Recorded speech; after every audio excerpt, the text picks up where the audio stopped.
Hello guys, my name is Max and we're back with a brand new video. Last time I did what I call the potion series.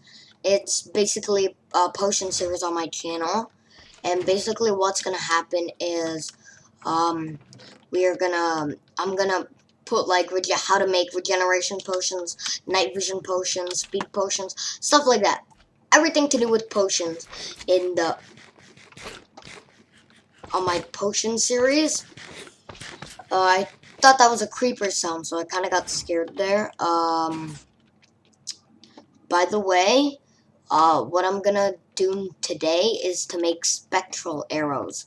Spectral arrows are arrows, that basically they sort of give you thermal vision, I would say, because you can see them through walls and stuff. It's pretty cool. So I'm gonna make them for you. So for this project, you need the materials of 1 feather, 4 sticks, 1 flint, 4 glowstone powder, dust, and 3 string. So pause that if you want to get the ingredients. So just pause it if you have any chance, if you want to see the materials. Okay, so now, since you're done checking, I would believe so.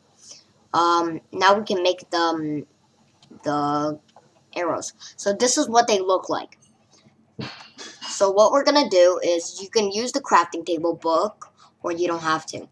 First, we're gonna make a bow because that's how you're supposed to launch a spectral arrow or any type of arrow.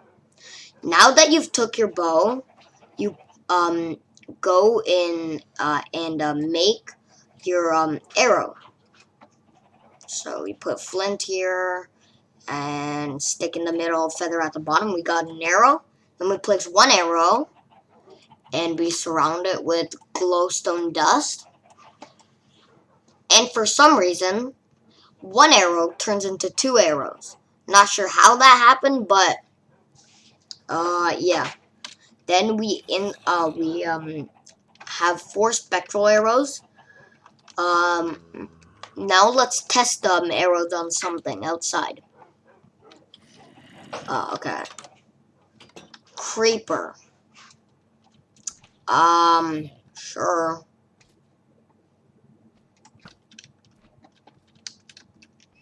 Oh, I remember. You cannot have any arrows on you when you do this. So I gotta shoot the... Yes, creeper, good. You guys might have saw that, but when I shot the arrow, it had a bit of thermal vision on it, but I killed the creeper. So I'm gonna shoot the zombie over here. Now it gives me thermal vision. So, sorry, I got kind of scared there. Anyway, if you look behind a wall when you shoot something with these arrows, it's basically a thermal vision because you can go here and now you can see it through the wall. It's very cool. Anyway, I'm gonna get back in the house. Actually, no, I'm gonna go back in the house. So that's the end of the video. Hope you enjoy. Can we get maybe 100 likes in 2 weeks, and then I'll drop my next video on doing fighting underwater temple by myself. So like and subscribe if you're new, and I will see you in the next one. Bye.